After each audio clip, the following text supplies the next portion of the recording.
सुनो भैया, बोलो मत। 14 नहीं बोलो।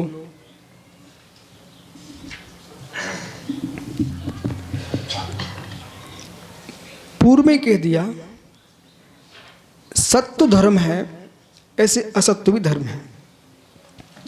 सत्य असत धर्म को नहीं मानो तो खर विषाणवत गधे के सिंह के समान हो जाएंगे। अब समझा रहे हैं कि जो वस्तु है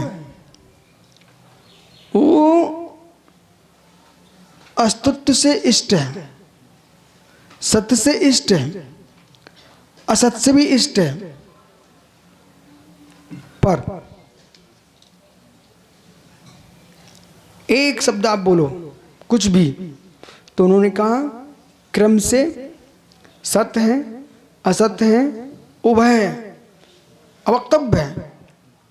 सत्य वक्तव्य है, असत वक्तव्य है, सतासत अवक्तव्य है। सारे भंगों को फिर अभी थोड़े दिन बाद बहुत ही संक्षेप से अत्यंत सरल भाषा में अष्टसहस्री में 7 भंगों को एक सार समझाने वाले हैं। पर आज क्या समझना है? न चामी विभारा निर्विश्य एवं, न चामी अमी न च और अमी, यह विभार निर्विषय एवं, निर्विषय का विभार नहीं बनता। 12 सप्तविध जो विभार है वो निर्विषय भी नहीं है, विषय है।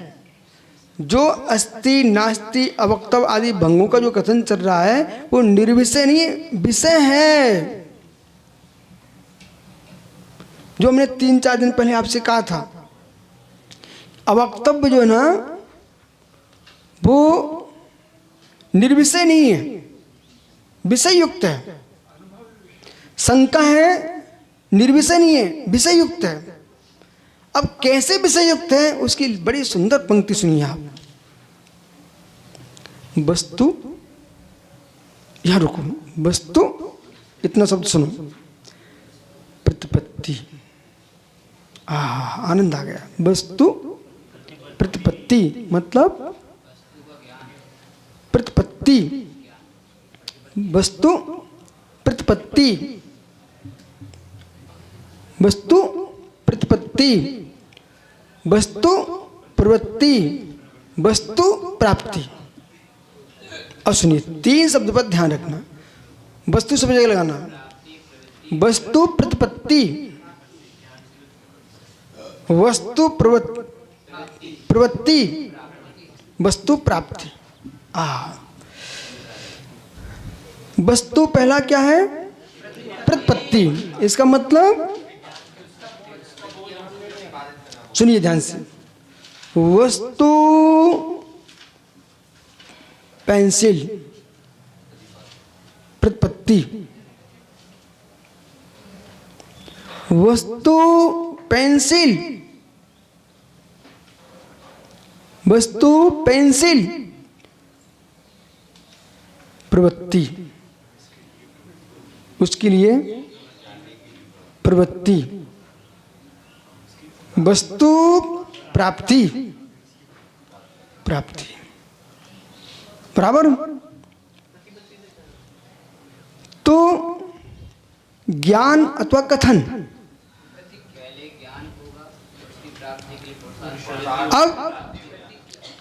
अब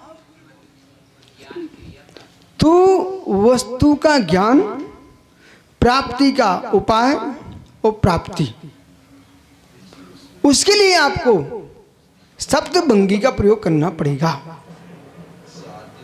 उसके लिए सप्तभंगी का प्रयोग करना पड़ेगा। अब जैसे कि समरंभ, समारंभ, आरंभ, आप ऐसा बोलते हैं। हम चलते आचार्य समंत स्वामी की दूसरी कृति के पास, रतनकांड श्राप का आचार। उत्पत्ति, उत्पत्ति, वृद्धि, रक्षा, एक स्थान, ठीक है ना। यहां पहुंचे। अब हम चलते समंत स्वामी की तीसरी कृति के पास। उत्पत्ति, व्यय, स्थिति, उत्पत्ति, व्यय, स्थिति। तो स्थिति और वो अलग मैटर है, वो उत्पत्ति, वृद्धि और रक्षा, वो चरणान योग में जाइए। ठीक है, इधर आप मीमांसा में गए, आप मीमांसा में गए, या आप अष्ट सहस्री में हो। समझ रहे क्या? इसलिए प्रत्येक विषय हम विषय के कठिनता को जाने न जाने, विषय कठिन है। हम विषय की सरलता को जाने न जाने, विषय सरल है। हम विषय को जाने न जाने, विषय है। हम विषय को जाने न जाने, विषय है। न सत्वम न असत्वम। आज सुबह का प्रवचन सुना आप लोगों ने, वो शुभम समझ नहीं पाया। शुभम समझिए आप, कल इसकी आगे व्याख्या होने वाली है, उसमें बड़ा गूढ़ रहस्य है। ये समन्त स्वामी कह रहे हैं, हमने विवक्षा अविवक्षा को कथन किया है, लेकिन असत्य को नहीं कहा। असत्य नहीं है, जिसकी विवक्षा नहीं है उसका भी सत्य है, और जिसकी विवक्षा है उसका असत्य भी है, सत्य भी है। पर अपेक्षा असत्य है, स्वपेक्षा सत्य है। इसलिए ये आज का विषय ध्यान रखना। निश्चयात, इससे क्या हो रहा है? प्रतिपत्ति,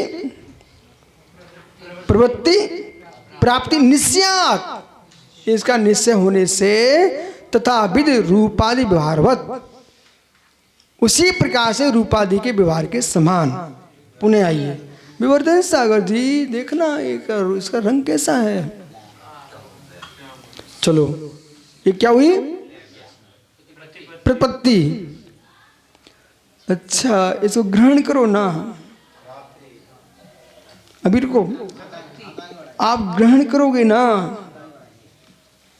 इसको रूप को जानो। प्रवृत्ति क्या हुआ? प्रवृत्ति, लोभ, प्राप्ति। तो जो वस्तु का जो व्यवहार है वो तीन प्रकार से होता है। तो कुछ वस्तु के लिए, अब देखिए बहुत जगह चलिए आप, तो हानुपान उपेक्षा तत्फलम, अज्ञान वृत्ति हानुपान उपेक्षा तत्फलम। दिमाग लगाओ, दिमाग लगाओ सब। ये सब माता जियों को आचार्य श्री ने परिचमक पढ़ाया है। दिमाग लगाओ, है दिमाग लगाओ। वो क्या बोल रहे हैं? तो कहीं अज्ञान की निवृत्ति बात होती है, कहीं हान मात्र है, उपादान में उपेक्षा बात, और कहीं सभी है। इसी प्रकार से कुछ वस्तुओं को मात्र जाना जाता है, प्राप्ति का उपाय नहीं किया जाता, न प्रवृत्ति की जाती है, उपेक्षा। वो ऐसी वस्तु अनंत है, ऐसी वस्तु भी अनंत पर्याय दृष्टि से। अब डॉक्टर मेहता जंगल, मल, टट्टी, समझो, सुनो, सुनते जाइए आप। पढ़िए मार्ग में, जानोगे नहीं तो कुचरते चले जाओगे। जानना पड़ेगा आपको मल का बोध, परंतु न प्रवृत्ति न प्राप्ति। आगे इसमें मार्ग में पड़ोगे अशुचि द्रव्य, जानना तो पड़ेगा। जान करके न प्रवृत्ति न प्राप्ति। अब चलिए मुनिराज, मुनिराज इनका जीवन ही ऐसे ही है। कितने सारे द्रव्य ऐसे हैं, इन्हें जानते ही हैं, न प्रवृत्ति न प्राप्ति। जैसे एक आर्का माता जी हैं, पुरुष को जान रही, बस छोड़ो, न प्रवृत्ति न प्राप्ति, शील का पालन होगा। एक पुरुष है महाव्रती, स्त्री को जाना, मात्र जानना, न प्राप्ति न प्रवृत्ति, शील का पालन होगा। ये सिद्धांत हैं। चलो भाई।